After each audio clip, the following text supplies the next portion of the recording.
Hi, my name is Diego from the Hit Music Studio, and in this video we are going to unbox and review the RockJam keyboard RJ-561 and tell you by the end if we do believe that this is a good purchase for our students.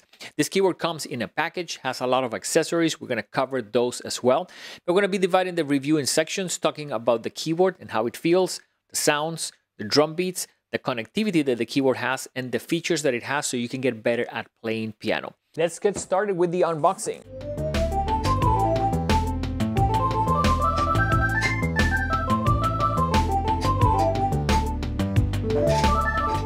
I finished getting everything out of the box. I can tell you it's really well packaged, so nothing gets damaged. This is the keyboard. I like that the keyboard comes with a music rack to be able to put sheet music, and I like that it's the kind that it's not doesn't have like a hole in here. A lot of them are very almost like an outline of this, and then a lot of the papers tend to fall through and not stay there.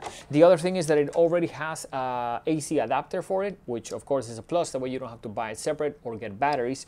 And we also have a set of headphones, which of course is good for privacy. It's good for if you want to put the piano or the keyboard in the living room. So it does come with a small like owner's manual and a little sheet here with some chords and some notes.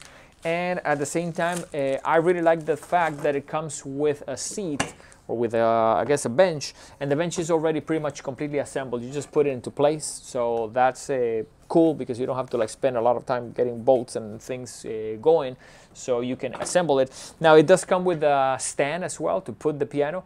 Let's talk about the piano sound. In my opinion, when it comes to this keyboard, the piano sound is a little bit on the abrasive, bright tone.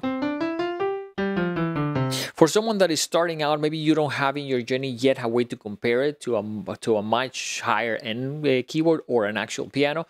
But one of the things that I do believe in keyboards like this is that you want a handful of good sounds, because those are the ones that you're going to be using. The keyboard has about 200 sounds, but one thing that I see is that when you change the sounds, they all sound to me very similar.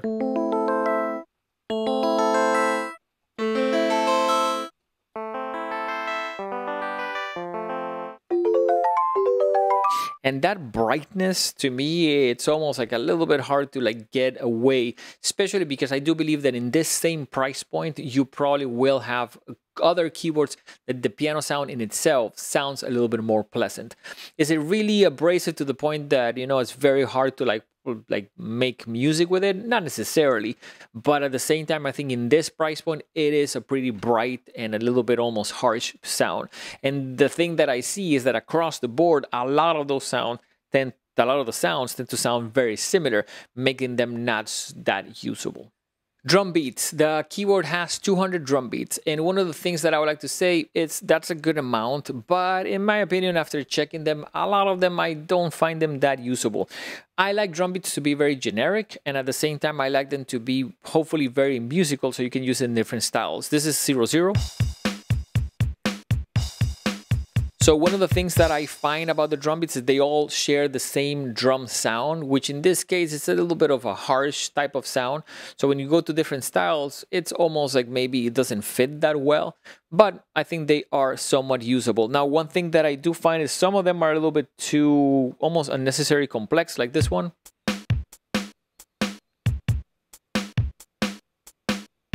Practice features for me are very important, and I believe that if you are considering purchasing this keyboard, is because you probably are trying to get better at playing piano or someone else is.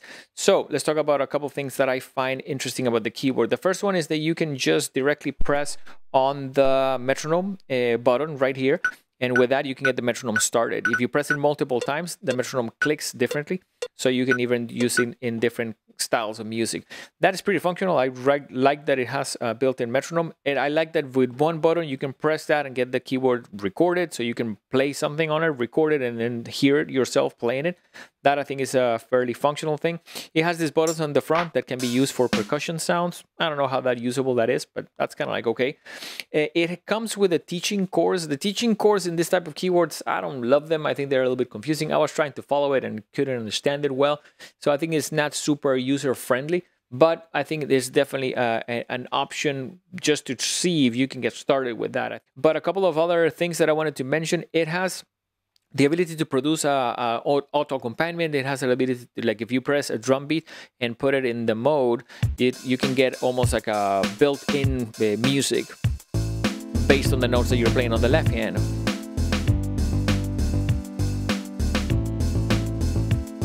I think that's okay. Part of what I find about it is that similar with other areas of the keyboard, it's a little bit too complicated. I wish they would have done it a little bit more simple, because when it comes to the patterns that you're going to be using, I think just simplicity probably is better, so you can use them in a lot of different contexts. So now, one thing that I wanted to mention, the keyboard does not have an adapter to be able to plug a sustain pedal, which as you get a little bit further in your development, you should have a way to use a sustain pedal.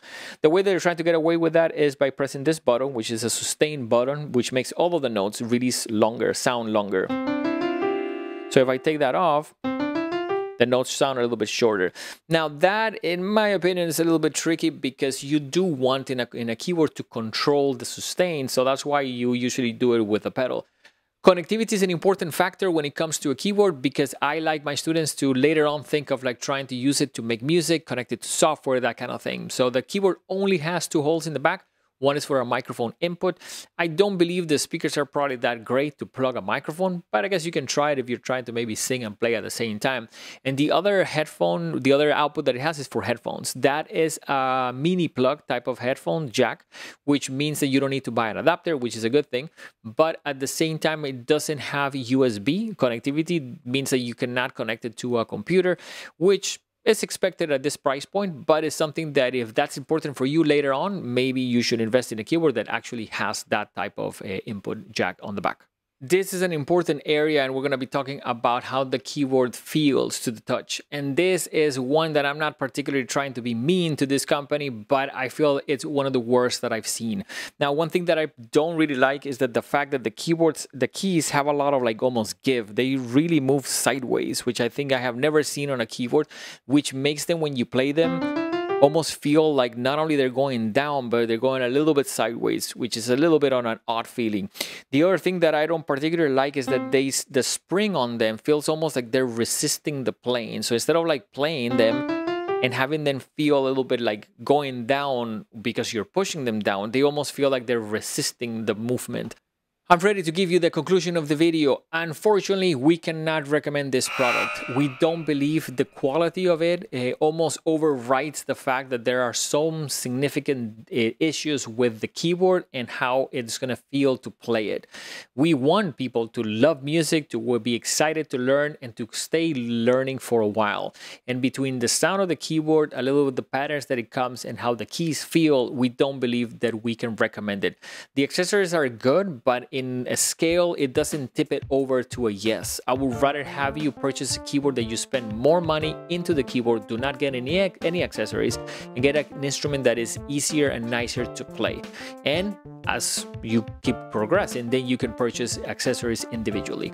But unfortunately, it's a no for us as a product, and we do believe that there are other instruments out there in the market that are better at this same price point. We definitely want to thank you for watching. If you are interested into what we do, check our main website, thehitmusicstudio.com. We'll see you guys on the next one.